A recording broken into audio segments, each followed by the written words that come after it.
নমস্কার বন্ধুরা, লাকির রান্নাবান্না অ্যান্ড ব্লগসে আপনাদের স্বাগত। আজকে আমি রান্না করেছি কোয়াশ দিয়ে মাছের ঝোল। এই কোয়াশগুলো আমি মামার বাড়ি থেকে এনেছি, এখানে তো আমি দেখিনি কখনো। তো এগুলো এখন আমি ছাড়িয়ে নেব, ছাড়িয়ে ভালো করে কেটে নেব।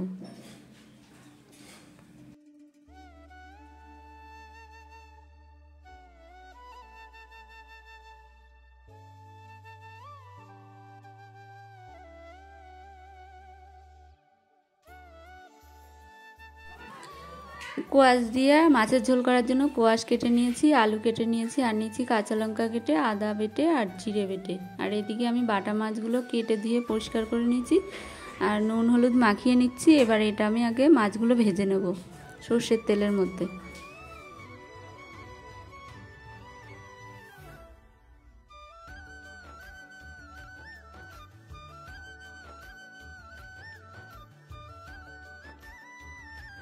মাছগুলো ভাজা হয়ে গেছে, এবার এগুলো তুলে নেব। ওই কড়াইতে আরও কিছুটা সর্ষের তেল দিয়ে ফোড়নে দিচ্ছি জিরে।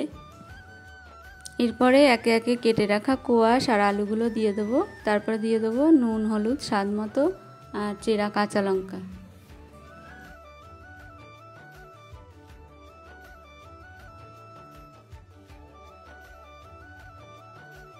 এবারে দিয়ে দিচ্ছি আগে থেকে বেটে রাখা আদা।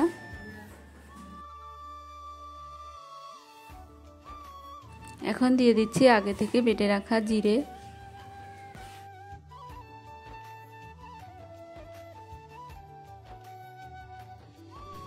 কোয়াশ আলু কষানো হয়ে গেছে, এবারে এর মধ্যে আমি জল দিয়ে দেবো। জলটা একটু বেশি করে দেব, কারণ কোয়াশটা সেদ্ধ হতে একটু সময় লাগে।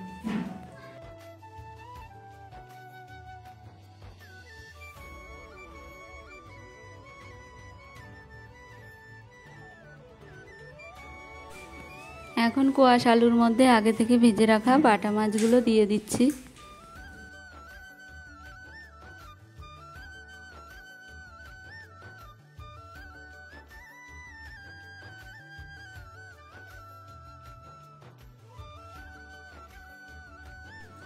রান্না হয়ে গেছে কোয়াশ দিয়ে মাছের ঝোল।